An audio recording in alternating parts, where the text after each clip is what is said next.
Hello home bakers and welcome to DrMummycakes tutorial. In this video I'm going to be showing you how to make one of my favourite desserts, a delicious strawberry cheesecake. So first we're going to prepare the biscuit base. You need your butter. Use good quality unsalted butter. It's preferable to use butter rather than butter substitute. And you want to melt this. So I melt mine in the microwave. It only takes 1 to 2 minutes to melt, or you can do this on the stove. You also need good quality digestive biscuit for your biscuit base. Don't use cheap digestive, as I find that this tend to get soggy and don't hold the shape well. So once you've melted the butter, you want to leave it to cool down completely. The next thing that you want to do is to prepare your biscuit. There are two ways of doing this. You can put it into a food processor and whiz it for a minute until it's fine crumbs, and that's the simplest way to do this. But alternatively, if you don't have a food processor, I'm going to show you how to create biscuit crumbs from your biscuit. So here I'm putting all the biscuit into an airtight Ziploc bag, and I'm going to use a rolling pin, and I'm basically going to smash it up into tiny crumbs. And actually I like doing this because it's quite fun to just bash around with the rolling pin and rolling it and bashing it out. And you want to do this until you have changed your biscuit into nice fine consistency, almost flour-like. That's what you're aiming for. So you can see that the biscuit is now into more like a biscuit crumb. So pour your biscuit crumb into a bowl as well as your butter, and then you want to mix it all together so that all the biscuit crumb is finely coated with the butter. So this is what your mixture should look like once it's properly combined. Next, we're going to prepare the base into the cake pan. If you don't know how to prepare the cake pan using a springform, I've put a video at the end of this tutorial so you can learn how to do that. So you want to spread it evenly on the bottom of your springform pan. And if you don't understand what a springform is, you should look at my guide to baking equipment. Now this is a very nice tip to ensure that you have a firm, even base. You want to use the bottom of a glass and press firmly all across your base, and this will help spread your base evenly and also allow it to solidify better. So this is our base prepared, and you're going to set it aside, and next we're going to create the actual cream cheese frosting. So you're going to use double cream. Pour that straight into your mixing bowl, and we're going to whip this on high speed until it has what we call soft peaks. You really need a stand mixer for this to make it a lot easier, but if you have a hand mixer, it can also be achieved. It will just take you longer. So I've increased the speed of this part to ×2, but I want you to see how the cream goes from being a cream-like consistency, and you can start to see that it thickens up very nicely, becoming more and more fluffy. And this is what it would look like once it's have what we call soft peaks. So next you're going to add your cream cheese. I like to put mine cold, so I don't take it from the fridge beforehand. I take it from the fridge and straight into my bowl and back onto mixing, so mixing on high speed.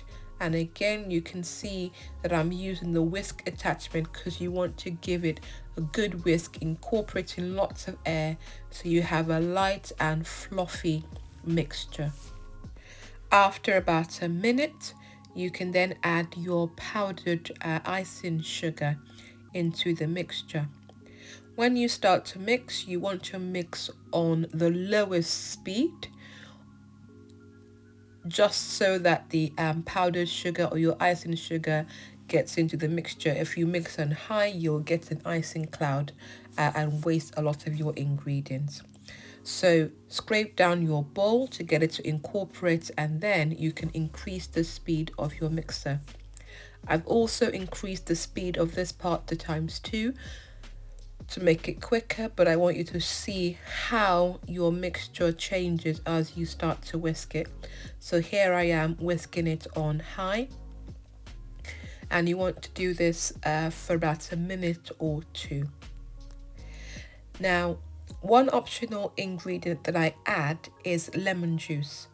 I feel that lemon juice allows your cream cheese mixture to set properly. It does give it a bit of a lemony tinge, not a lot but a little. So if you don't want this, you can skip out the lemon juice, but I would highly recommend it as it will help your cream cheese frosting to set more easily and better. So you can see the mixture is lovely, light and fluffy, and it tastes absolutely delicious. Not too sweet, not too tangy, a perfect balance. So this is what you should be aiming for. You can see that it holds its shape slightly and it doesn't just fall off your spoon. But it doesn't stay there for too long. So that's the consistency that you're looking for, and that's the way to test whether your mixture is ready. So once it's ready, spoon all that onto your base, and then use the edge of your spoon to gently spread it evenly all around your baking tin. And I like to give it a shake or two to just make sure that it's even, and then just use the back of a spoon to spread it. I leave my cheesecake to set at least overnight, if possible for 24 hours, and you're going to put it in the fridge. To prevent the smells and taste of the other things in the fridge from permeating my cheesecake, I use some cling film and just cover the top with some cling film.